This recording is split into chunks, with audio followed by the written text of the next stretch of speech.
Shrimati Namani. Namaste, Saraswati Devi, Gauravani, Pachaline, Devasrisha Sumivari, Pashtatara Satarine, Jai Sri Krishna Chaitanya, Prabhu Nityananda, Shia Dvaita Katadha, Shiva Sari Gauravakanda, Hare Krishna, Krishna Krishna, Hare Hare, Hare Ram, Ram Ram, Hare Hare. I hope, I presume everything went fantastic for the Day Festival. Well, it all looked well from the photos anyway. It looked like it went on nicely. And that's why Lorna Stringer's not behind me. Yeah, where is he? Oh no, he's at the temple. Yeah, he's still in the temple. Because we got back late last night and I've been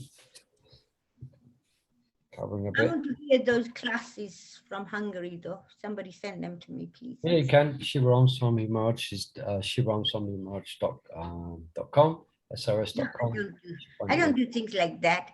Sachari, just send them to me, please. Yeah. Oh, the kirtan, the beautiful, wonderful kirtans going on Send me the kirtans. Sunday, going over to 12:30 at night. It's amazing. Oh no, that would be a bit too much for an old dear. Anyway, so as far as I could do some of my investigations, it didn't take much investigation. I just went on to the recording of the last video and I scrolled to the end, and according to my calculations, we are here. You can see my screen because I shared it. Now the chapter is about considering the demigods independent of Krishna. So remember, we're going over the 10 offenses now to the holy name. And some nice information, very, very interesting subject, which will help us in chanting the holy name, which is our life and very soul. Our life and soul. So how can we chant without offense? All devotees want that, isn't it? We all want to chant without offense. Because then Krishna, we can fully appreciate Krishna's manifestation in the form of Nam. So, I'm trying to, you have your hand up first. You could read from here in Human Society. Okay. Human society should conduct life according to edicts of the Varnashram system.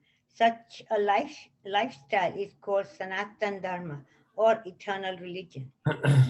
India is a land of piety, Punya Bhumi, and the Varnashram religious system was introduced and implemented here by great sages of yore.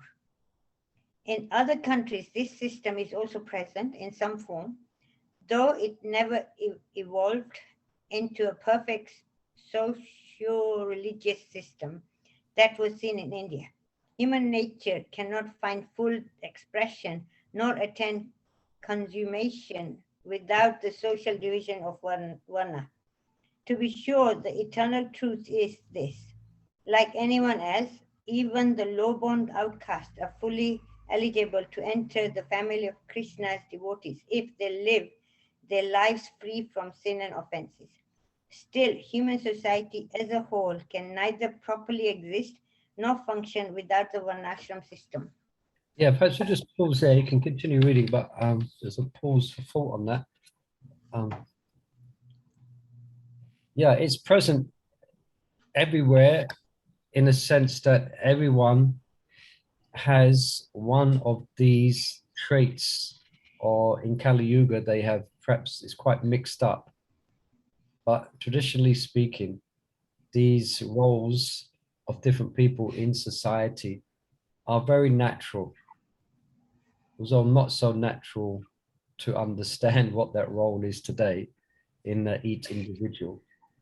But sometimes we do see that. We say we will meet persons who are very, very inclined to business, very inclined to think in that way. They're kind of wired, wired for business, you know, and because that's their nature. Others are more, because they use the word wired for the care and consideration of a group of people and protection of people.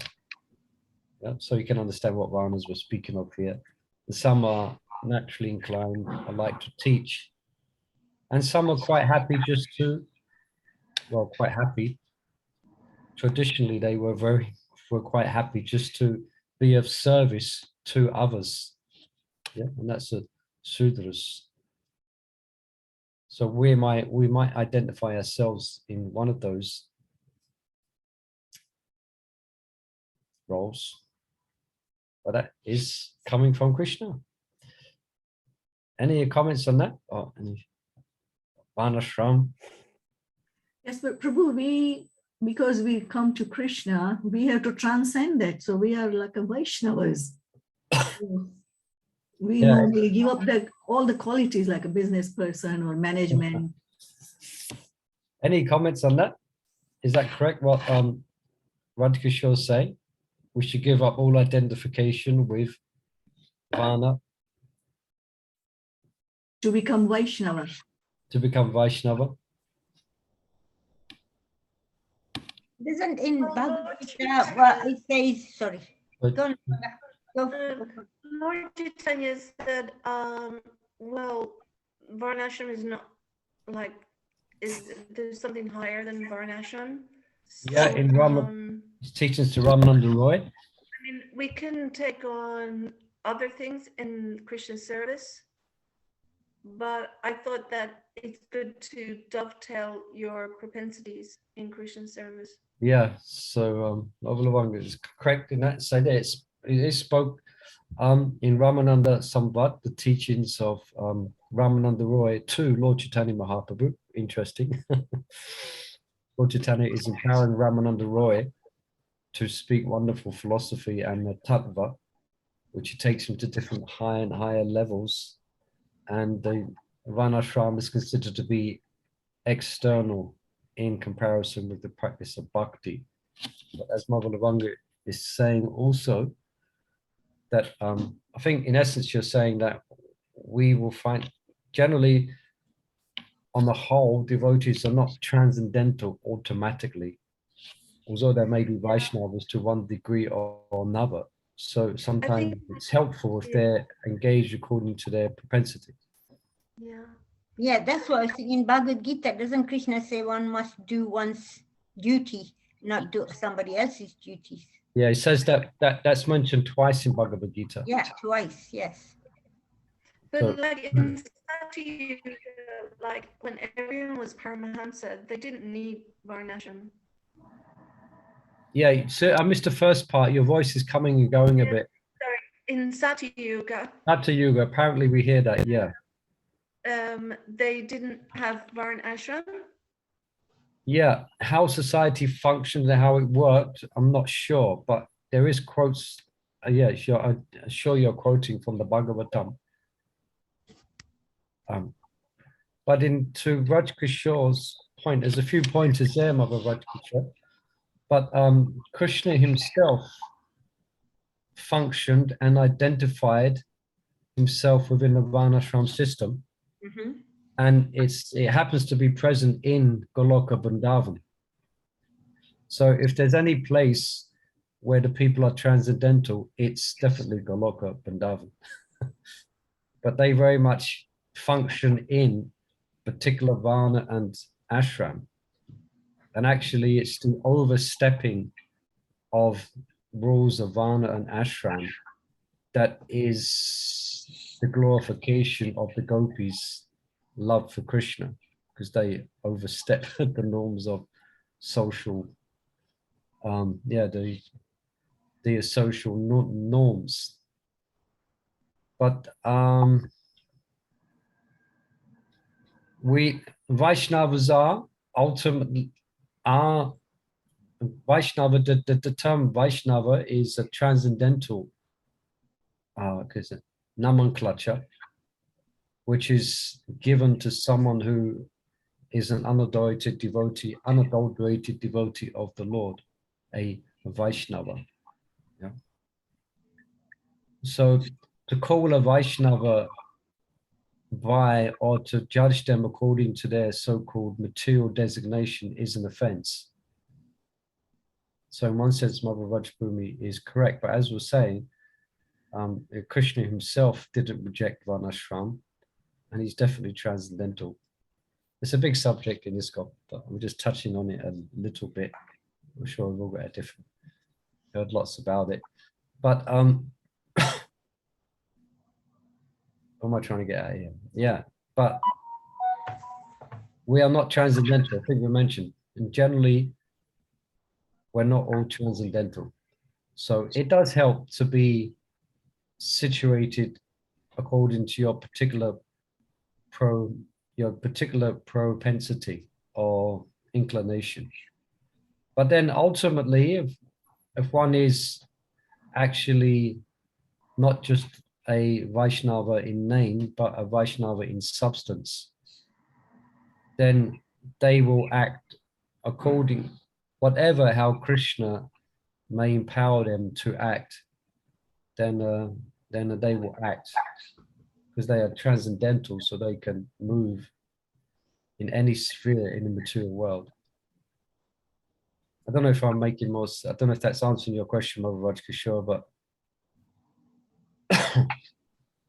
I mean, my Guru Maharaj makes this point that it is inherent, it is to some degree inherent, although we're kind of made up of mixed varnas, because all the mixing of the, all the mixing of the gotras, etc., kind of mixed varnas. But we will find some devotees, like I think I might have mentioned before, that my Guru Maharaj always humbly says that he is 100% Vaishya. Although he's, from my perspective, he's called Paramahamsa, but he says wherever he goes, he always thinks how it can make money. That's just the way he thinks. If he goes, But that he uses for Krishna. Yeah, but I remember him saying, "Oh, give us gold," and he gets bits of gold and he makes jewelry for Krishna. Yeah, like at the beginning, like at the Vyas Puja ceremony, he like made an announcement before it started. He had this box. So this biggest box. I'm going to put it here in front on the stage, and if anyone's got any gold from any old weddings, from any gold you got anyone to give, you can please put it in this box. Because then what he does, he takes it to India, gets it melted down and made for jewelry for Radha Damodar. But the main point is that he, as Chandravali said, But even Prabhupada said the same thing, didn't he? Oh, give us money, don't worry, I'll use it in Krishna's service. Yeah, so we could say Prabhupada has some traits of so Chandravali's mentioned is good. So we whatever we do have, however we are conditioned, we try and dovetail that in a Krishna service. Like for myself, I'm quite convinced that I'm a Sudra, and that's from my previous work experience. I was quite happy working for someone. I remember one time I had this job at Carpenton. I was working for someone, and a couple of friends of mine, someone I got to know, they were always encouraging me that I should go self-employed because I'll make much more money. I should be my own boss, and I should, and I could have made twice as amount of the amount of money, but I didn't do it because I couldn't be bothered. It's too much hard work, I mean, I've got to find the jobs. I've got to do that. I'll fix the tax forms and everything. But I just go to work every day, and my boss tells me he tells me what wall to knock down, what door to put up, and I don't have any other stress. I just get paid at the end of it. I was very happy, as my natural position is to be in that position. But now I'm doing I've been given the duties of a Brahmin, teaching deity worship, etc. So I do that.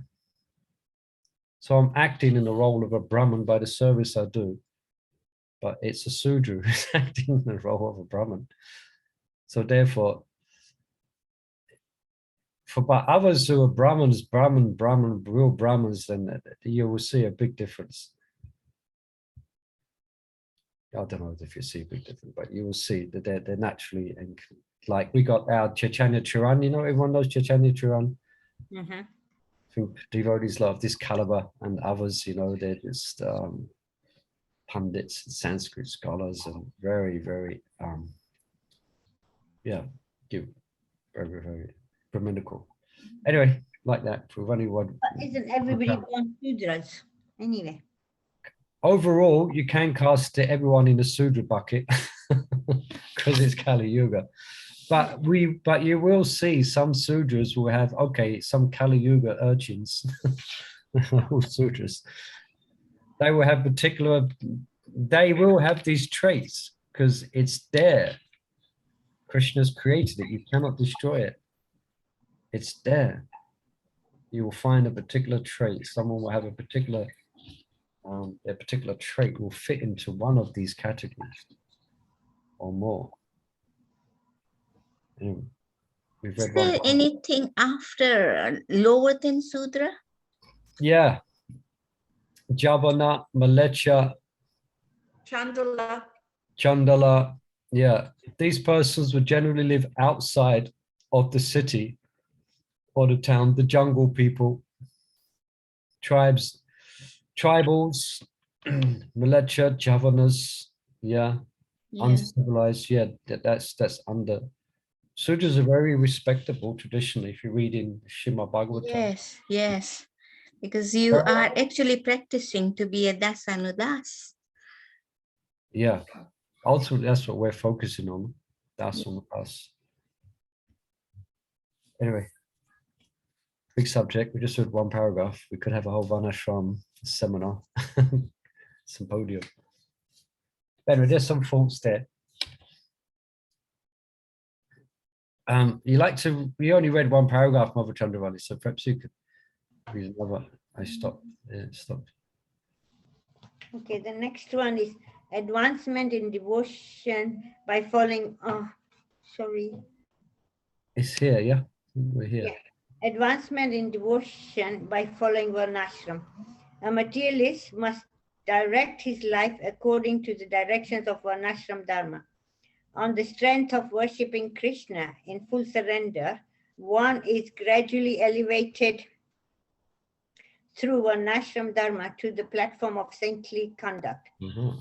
If one follows the Varnashram system without worshipping Lord Krishna, he is doomed.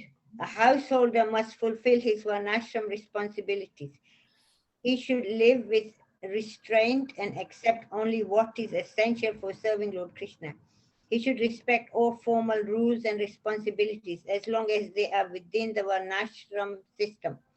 One can easily accomplish all this as long as he is chanting the holy name and is engaged in devotional service.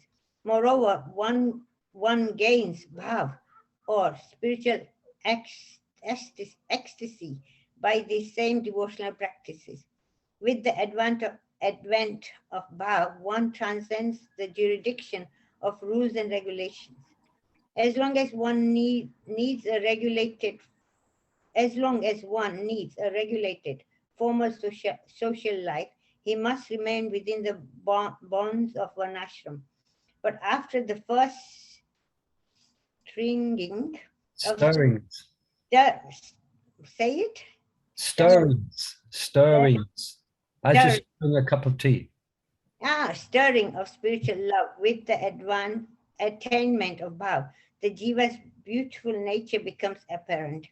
He'll then require no further inspiration from the dictation of Varnashram Dharma. The mood of bhav is incomprehensible to materialistic persons because it is dynamic, appearing in a person by his own volition. Yeah.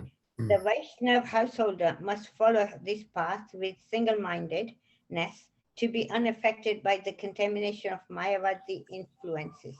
Okay, any comments and questions on those two paragraphs? We should just step by step. So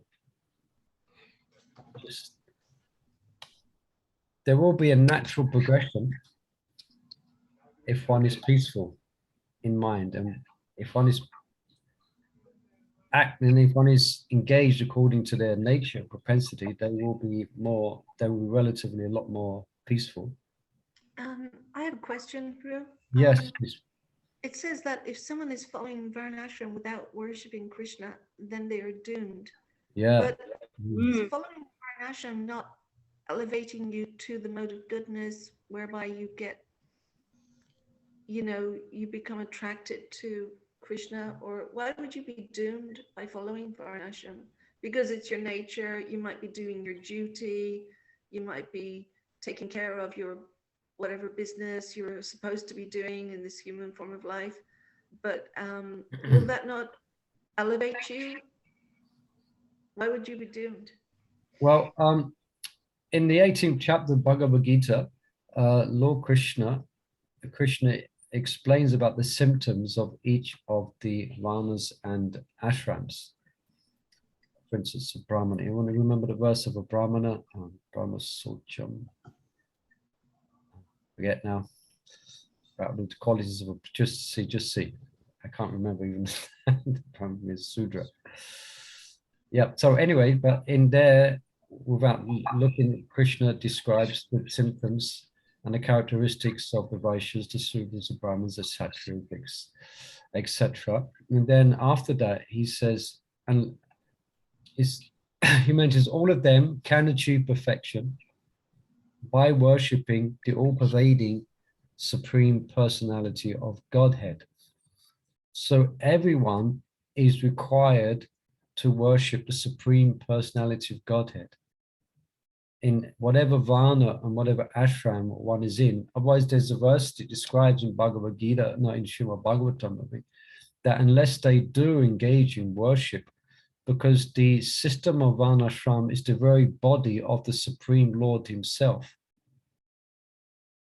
It consists of nothing else other than Krishna himself. It's the body of the Lord, practically speaking, and the qualities are coming from him. So if one in any of the varnas and ashrams does not worship Krishna, then they will fall down. It's guaranteed. So yeah, it describes that if they don't worship Krishna, then they will fall down. If they don't give respect and worship to the Supreme Lord, the one who is empowering them to act even on the material platform, to live and exist, if they don't have any appreciation for Krishna, then they will fall down. Well, wherever they will fall down into, ultimately, if whatever they fall down even to mlecha and yavanas. Like we see people come from pious backgrounds from India, they may come from Brahmin families sometime in their ancestry, but they come to the West and they give up all sattvic principles, some of them. Yeah, start eating meat. They become just like mlechas and yavanas of the West. So they fall down.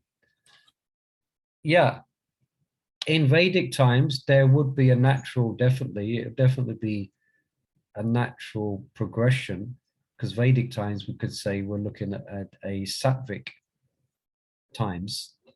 So ideally, so it should happen naturally that one will offer worship to Lord Vishnu and the respect to Lord Vishnu.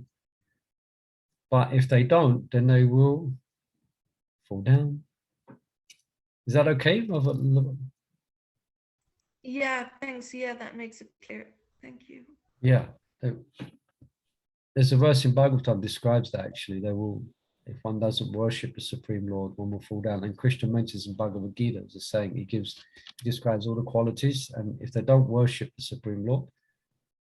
So it's not just enough to do, it's not just enough to do your duty, material duty, because the highest duty is to worship Krishna. So if you do all your material activities perfectly, but you don't worship Krishna, then what does Bhagavatam say? Shama Eva, he has muted some. Srama eva kevalam. Shama Eva Kevalam. What's the point? It's a waste of time. You may have brought your family up, paka. All your children may be highly qualified lawyers, bankers, doctors, or whatever. And every family member is all the grandchildren are perfectly behaved, or whatever it may be. You're giving charity every day of your life, and you're pious. But if you don't do any puja to Krishna, It's all shama eva hi kevalam. It's a waste of time. Yeah. All our activities are ultimately meant to bring us to Krishna. Yeah. What's the point? All right. Yeah. So and then speaking about now, then that you finished speaking on this chapter, let me just move it here. This is interesting, isn't it? So the first stirrings of spiritual love, and that's called bhava. As we know, we've studied that. So he or she is not bound, does not have to, and will not fall down if they don't follow the principles of Vana Ashram Dham. I mean, they will be spontaneously attracted to Krishna. But in most cases, although it doesn't mention it here, it might mention it later, they might follow in order to set the right example, although they're completely transcendental. They will act to help others to act in the right way according to Varnashram. Is there any questions on this paragraph here? He would then require no further inspiration from the dictates of Varnashram Dham. Yeah. So he or her's mood is overwhelmed with thoughts of loving devotion to Krishna. And that's the only thing in their heart. And they happen to be in a family or particular clan or particular Varna. But for that, they don't identify with that at all. They only identify themselves as being Krishna Bhaktas. That's the stage of bhava. They have all their material attachments are cut. So they can act freely.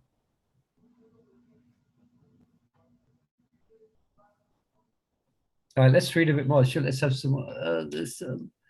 Mother Lavanga, you like to read this now? I think we're here now. Okay. Lord Vishnu's name, form, qualities, etc. should never be viewed as being separate from him. He is non-dual as the complete whole.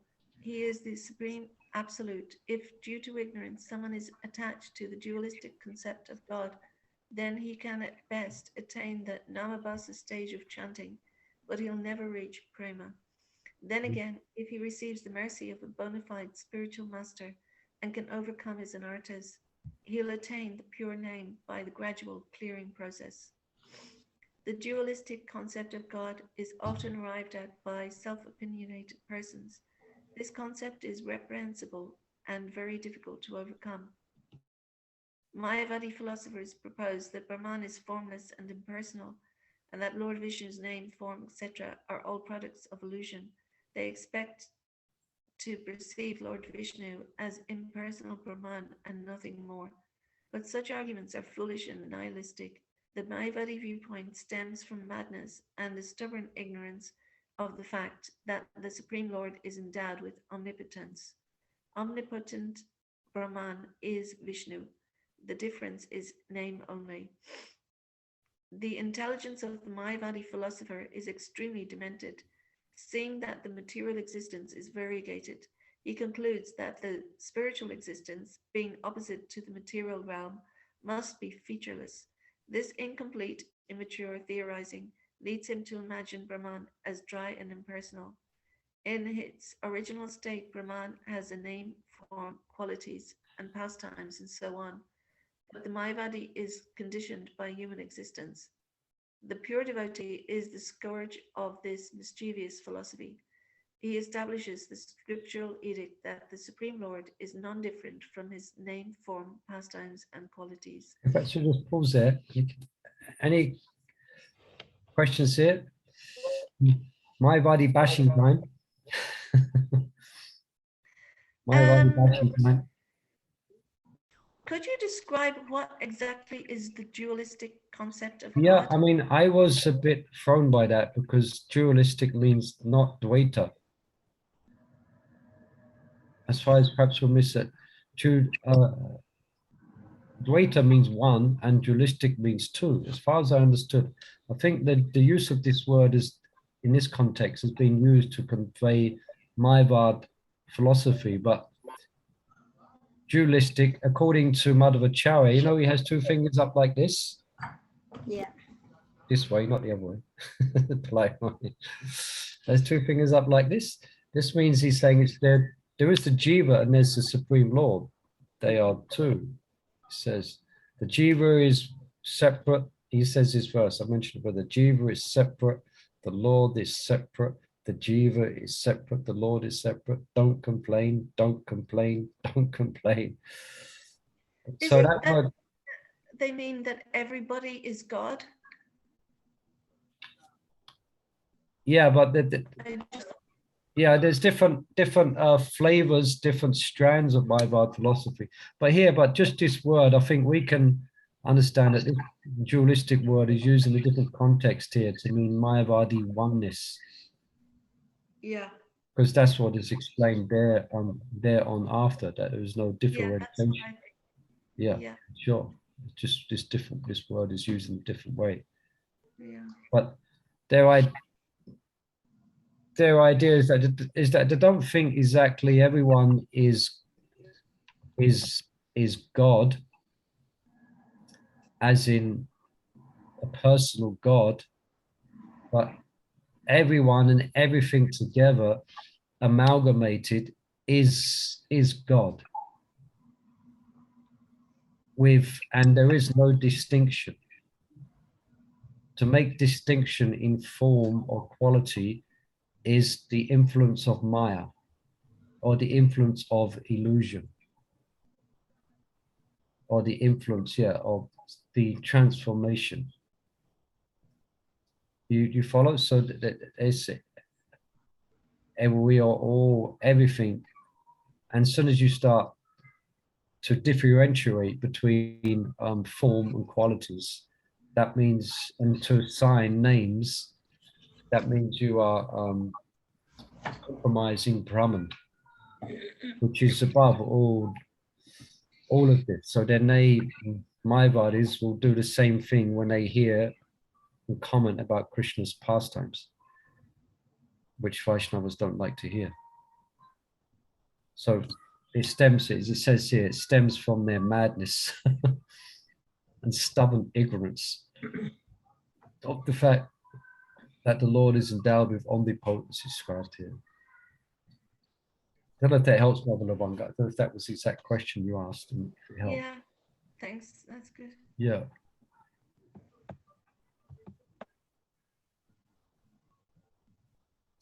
Yeah, and the intelligence of the Mayavadi philosopher is extremely demented. Seeing that the material resistance is variegated, he concludes that the spiritual existence being the opposite. Yeah, and Prabhupada brings this up in Bhagavad Gita as well. He mentions different misconception, because everything here, or a lot of the things that go wrong here, is based on personality. Anyone have that experience? It's based on personal human interaction. So therefore, the spiritual world, there must be none of this. There must be no form, no identity. What's here can't be there, because what's here is the cause of grief and anxiety. So there must be just one big white light, where one is, no one's an individual. But they're very wrong. Everything's pure. Right? Who was reading? Mother Lavanga, wasn't it? Who was reading? Yeah. Yeah. Yeah. If any other questions out there, please feel free to ask. Just looking who's here today. We have a usual enthusiastic crowd. Hare Krishna. Okay, can you continue reading if you like, Mother Lavanga. Lord Vishnu is the supreme absolute truth. Both the personal and impersonal features are inherent in his divine nature. The Supreme Lord's inconceivable potencies not only include his personal and impersonal aspects, they also manifest his all-attractive beauty and silence all contradictory speculations. And silence all contradictory speculations about him. Human intelligence is limited and puny. It cannot easily fathom the Supreme Lord's inconceivable energies.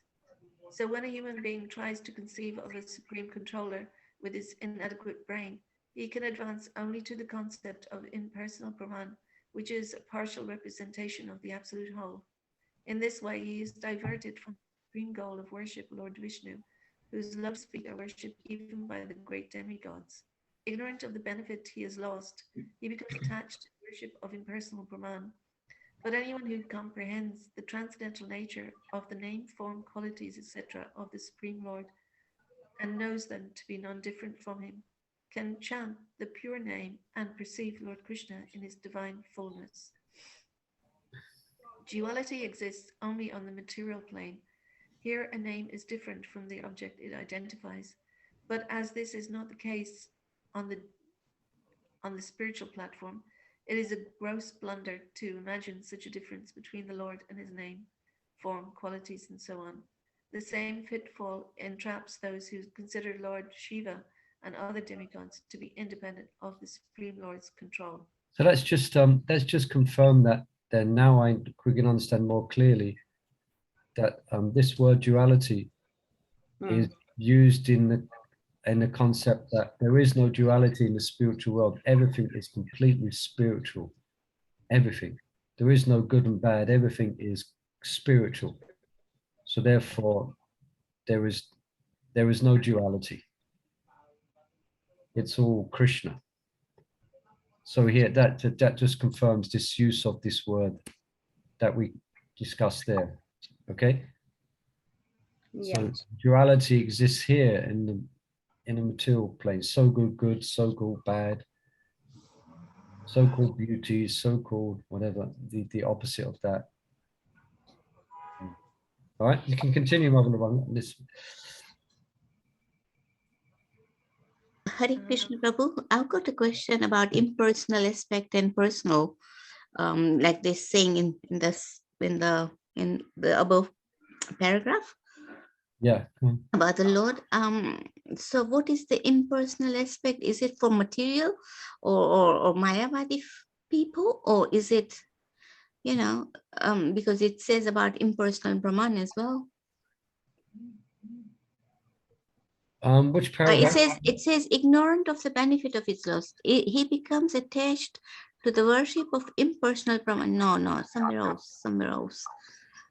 It's in that paragraph. We just read about the aspect of the Supreme Controller with his inadequate, that he is impersonal and personal. Oh, I can't find it now. So you're asking for a distinction between the two? Yes. Oh, yes. It says inconceivable potency. It says Lord Vishnu is the supreme absolute truth. Both the personal and impersonal features are inherent in his divine nature. I just wanted to know about them, that impersonal and personal features are... Yeah, thank you for bringing that up, because that crossed my mind when it was being read out, when I was hearing that. Yeah. It's good to emphasize this. Maya dam idam shavan jagadavakta muttina matstani sabbhutani najahamta vastutaha. Bhagavad Gita chapter 9 actually describes that Krishna is made up, or Krishna's energies are made up of impersonal and personal shaktis. So by his impersonal shakti, Krishna is manifesting this whole material creation. Just like the energy of the king is running the kingdom. That is the Virat Roop, is it? Virat Roop is something else. Okay. Virat Roop is something else. So we are not against it. There is a impersonal aspect, but it's based on the personal aspect. Just like the Prabhupada give the example, like the sun light is coming from the sun globe. Yeah. Yes. Yeah, and then the Virat Rupa, that's a That's a sadhana of meditation for those who cannot yet conceive of God being a person. So this is different, is it? This impersonal energies are different? Well, and what's that? Danti tat vidas brahmati bhagavanti sapte. Ultimately, they're all one spiritual substance. Yes. But a further study will find that there is a hierarchy within that one spiritual substance. So the hierarchy, so the highest akari, let's say, is Bhagavan. Then there's Paramatman, and then there's Brahman.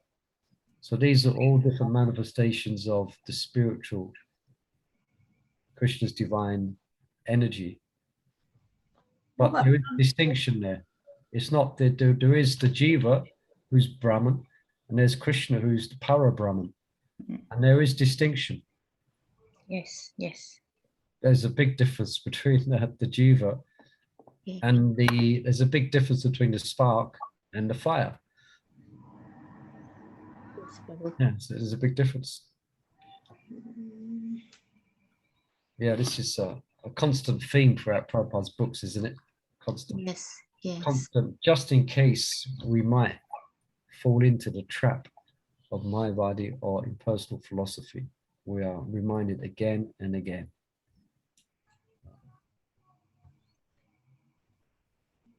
What about Brahma Jyoti then?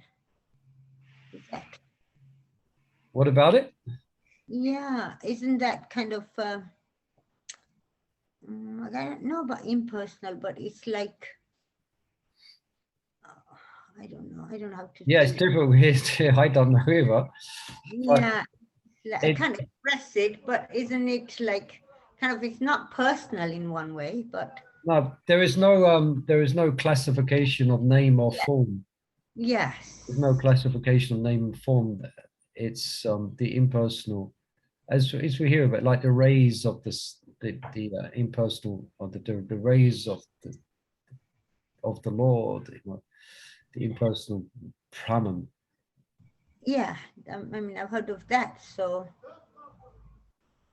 like where the jivas go and just live till they, Well, it's in a state of it's in a kind of state of what's the word, like of spiritual coma. Yeah, coma. That's the word, coma.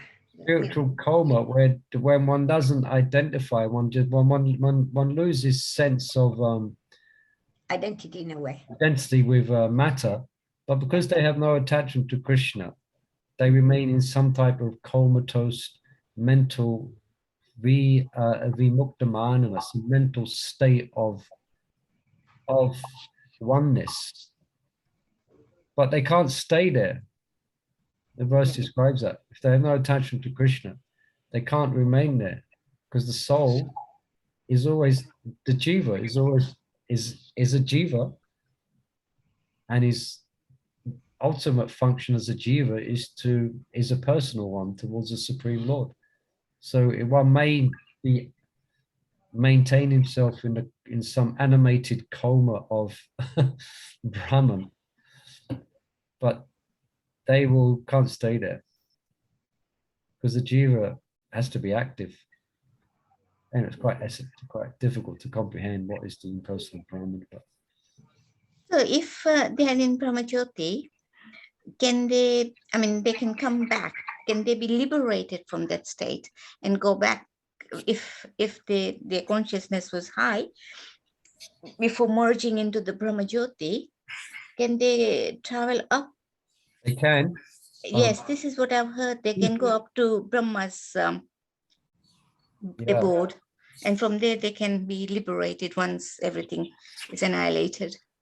Yeah, who's an example? There's classic examples are always given of someone who's absorbed some devotees, so not devotees, but persons who became devotees, but those absorbed in Brahman. Remember. The Kumaras? No, the Kumaras were impersonal. They were not. They were Brahmavadis. Brahma. Okay.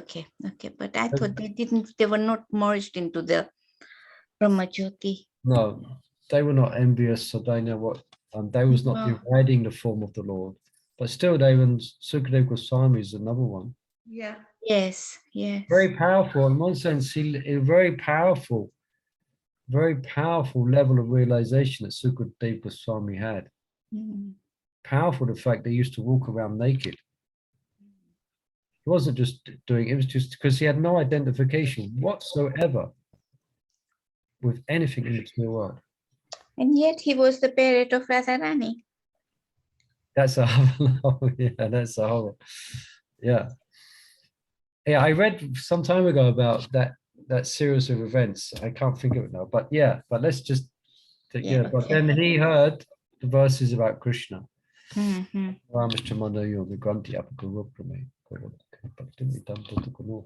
got attached to Krishna. Anyway, it's good when we try and figure out Brahman, because you can't figure it out, because it doesn't exist ultimately. It exists, but because there's no nomenclature, it's difficult for the embodied to actually conceive of it. Yeah, it says that in the 12th chapter, where Arjuna asks categorically, which is the best worship of Krishna or impersonal Brahman. Krishna is very clear. What's the best? Right, let's read a bit more, shall we? Let's, Mother Sad, shall we like to read? Yeah. I lost track where we are. I was flickering. Yeah. The last it, paragraph, the devotees who has taken. Yeah. Thank you. The devotee who has taken single-minded shelter in the holy name is a truly elevated soul. He worships Krishna and no one else as the Supreme Lord. He does not attack other scriptures and other deities such as the demigods. He worships and respects them as servitors of Lord Krishna. He always refrains from dry speculation. When different scriptures try to establish the superiority of other demigods, it is only to facilitate the limited ability of a particular mentality to grasp the absolute truth. These scriptures are actually trying to elevate their followers to become devotees of Krishna. Therefore, one should never criticize other scriptures and demigods. Such criticism is an offense. A devotee should not accept remnants of food or garlands from a Mayavadi, even if they are offered to Lord Vishnu, because a Mayavadi's worship is impure. A Mayavadi's chanting of the holy name is offensive. The Lord does not accept the offerings and worship from a Mayavadi. It is also an offense to accept garlands and other remnants from demigod worship. This is detrimental to the pure devotional life. But if a devotee worships the Supreme Lord Krishna and offers his remnants to the demigods, it will not be an offense to receive these remnants. Nor will one's spiritual development be hampered in any way. A pure devotee always avoids offenses, chants constantly, and thus attains prema. His entire success is found in the holy name. The remedy for the offense: illusion and madness blind the jiva, and thus he thinks that others are also on the same platform as the Supreme Lord Vishnu. The only remedy is to repent intensely and meditate on Lord Vishnu, Krishna, for by this remembrance, offenses are dissolved. Thereafter, one must meticulously avoid committing the same offense again. Remembrance of the Lord is the most effective penance. The Vedas always recommend imperial brahmanas to meditate upon the lotus feet of Lord Vishnu for protection. Remembering the Lord's name is the same as meditating upon his lotus feet. The holy name can disperse all previous offenses, for it acts as the devotee's best friend. Lord Krishna is an ocean of mercy and forgiveness.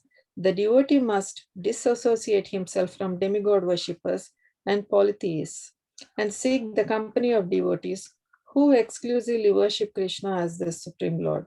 One who is blessed with love and devotion and takes pleasure in serving Srila Haridas Thakur's lotus feet will find this book, Harinam Chintamani, as valuable as life itself. Valuable life itself. Wow. Hare Krishna. Show you value our life, isn't it? Hare Krishna, Prabhu, you have a question. Hare Krishna, yes. Sorry, my basic. Prabhu, we just read that from Mayavadis we should not accept. Yeah, anything. I can't. Yeah, I can't quite, tell what. quite a statement, that wasn't it? Yeah, yeah. My question is, everybody knows Krishna Das, singer. Yeah, he's Oh, Mayavadi. He's not devotee. yes. And my question is, why ISKCON devotees are making festivals with him, inviting and advertising him and whatever. Everybody knows it, yeah? And I was stigmatized as a fanatic because I told my mentees and devotees all for it, don't listen, please, to Krishna Das, because slowly you will lose Krishna consciousness, you'll lose devotional. Please. And they said, no, it's not true, because Indradyumna Swami was inviting and dancing and playing and all devotees. And it's, well, I could not keep an argument because I'm nobody. Could you give a little bit explanation on that, please, Prabhu? Well, first thing is what you hear and what actually happens may not be the same. For sure, like we don't, yeah, Krishna Das, I mean, let's take him, let's give him respect as a jiva, but apparently he's a worshipper of Shiva, he's a worshipper of Shiva, and he has some, I don't know what degree, he has some impersonal leanings of impersonalism. He's not a devotee of Krishna. So we've got so many wonderful bhajans of so many wonderful devotees. We really don't need to hear him, you know. I love you, Prabhu. I love you for this. I love you. I want to record and play 24/7 in my house. We got so, yeah. Whenever I hear it in the bhajari, they know it's because most devotees are innocent and they don't know. So we just tell them. There's so many wonderful bhajans. Now, yeah, I mean, sometimes, you know, there may be some, I know Radhanath Maharaj, he very tactfully, he was present at an event where where Krishna Das was singing, and Krishna Das invited him on the stage, but Radhanath Maharaj didn't sit with him on the stage because he knew it'd be too controversial. So externally, even Prabhupada would sometimes will give respects to sadhus, Mayavad sadhus, out of protocol, social protocol, but he wouldn't mix with them. He wouldn't accept what they said. He wouldn't accept what they say. But there may be some external protocols or some wise. And I haven't, the first time I've heard that ISKCON devotees are making a program and they're inviting Krishna Das, for me, I've never heard that one before. And I knew if that type of thing would happen, there would be a riot. So that's what I'm saying. That's what I'm saying. And now it's, but you know, that's it. What happened? They saw with devotees. Yeah, but I'm saying, but sometimes what actually happens, it may be a lot of it, these things, unfortunately, may be the Chinese whisper. Yes, I do understand. Yeah, I do understand. I don't know, Indra Swami did this, he had a concert and he invited him to sing, and there was 5,000 people there, and Indra Swami was dancing with Krishna Das. And yes, yeah, exactly. And that's why when I meet devotees, they drive me in the car, something, Krishna Das is dancing, singing Krishna Das. And my question is anybody else available to listen? Is there anybody? Don't you have any? Yeah, so, and as I said, there's so many wonderful singers in from our perspective, so there's no need to. Yeah. Prabhu, we have one very wonderful singer that I can't just, I have shivers and fainting when I hear his voice. This is Vamshi Prabhu. You have to make him to open his mouth to sing. You don't know what power he has. His voice is amazing. His voice is amazing. He must. Okay, sing. I shall pass that on. Sorry, sorry, Prabhu. Okay, thank you very much for answer. Sorry. No problem. Thank you. So we've got a few minutes left, so we'll finish. So this what this chapter was called, considering the demigods to be, consider names of demigods to be different, to be independent of Krishna, yeah, or to be equal, or to be equal, to be independent of the Supreme Lord. So if we have any of these misconceptions, then the pure name won't come. If any of these misconceptions are sitting in our heart, then we will not be able to chant the pure name. Yeah. But I think at least at least for myself, coming from the West, this was quite not really a challenge for me. But can anyone, any of you who are coming from the Eastern culture, can anyone perhaps share if any of you were brought up with this understanding that Shiva, Brahma, Ganesh is all one, and how you overcame that? Yes, we all were brought up like that. They all Right? I see Sacho is nodding her head. all gods, and So what, I myself used to worship. I can't remember now. He's a saint, actually. well, that's a good sign. You can't even remember the person you used to worship. I used to fast on that day, Thursdays. But Kishore, you know, Sai Baba? Jalaram Baba, Thursday. I used to fast Thursdays for him.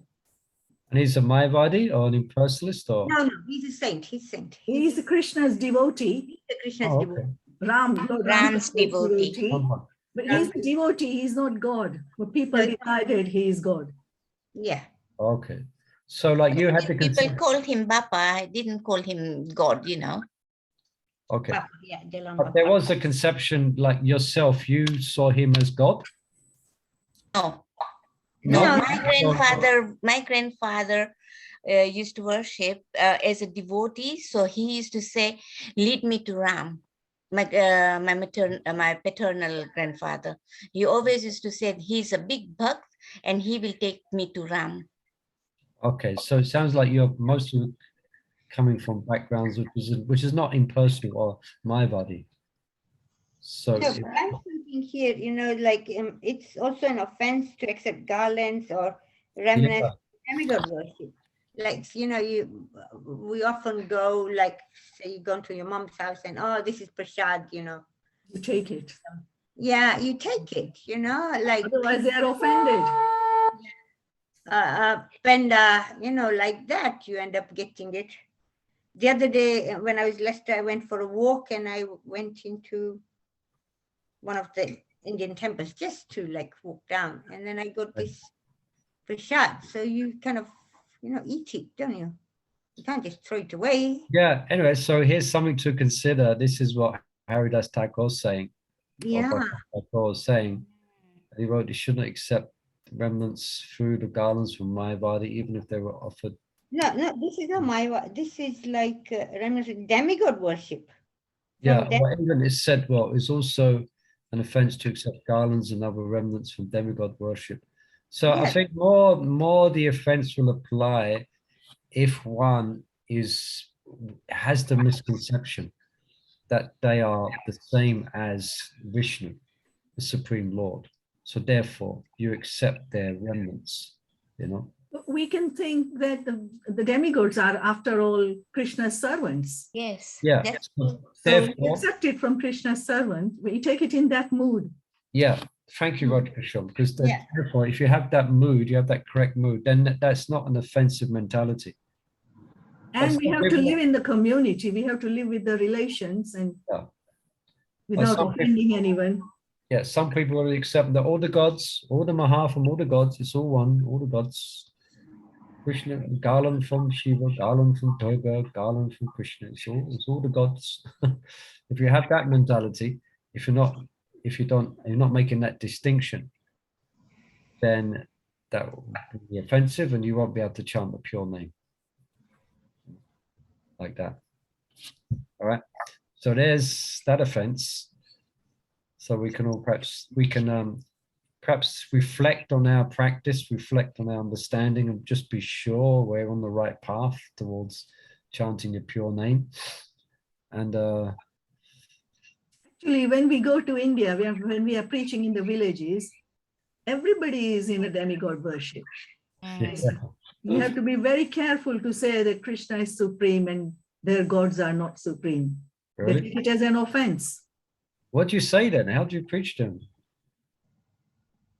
Well, you just say, oh, please chant Krishna. Krishna is very good. Something like, until they come to the level of chanting, at least one round, I say, slowly reveal that, you know, you are doing a little bit something wrong, but you can also repair that. All right, so you don't give the hard line. You don't give the hard line. No, because yeah, they've been worshipping for generations, so you have to be a bit tactful. Perhaps just let Prabhupada do the preaching. Give them Prabhupada's books. They can educate themselves. But okay, so thank you everyone. Good to get together again on the Krishna Guitar. Tomorrow or next week we'll be doing here chapter 6, disobeying or disrespecting the spiritual master. That should be interesting. I'm sure that will bring a lot of, that's an interesting discussion. We have lots of questions on that. Yes. And tomorrow, what's the day today? Wednesday, Thursday, we're on. You have to remind me, I'm a bit off track. Brihad Bhagavatam. We have Bhagavatamrita. Okay. 6 o'clock, right? Yes. Yeah, 6 o'clock. Okay. Okay, thank you, everyone. I hope there's some refreshing and somewhat enlivening or good to hear this. Interesting to help us chant the holy name. And look forward to being with everyone tomorrow. Hopefully, I'll have Lord Sringadev will be back in this place. Thank you very much, Prabhu. Thank you. Thank you. Hari. Hare Krishna.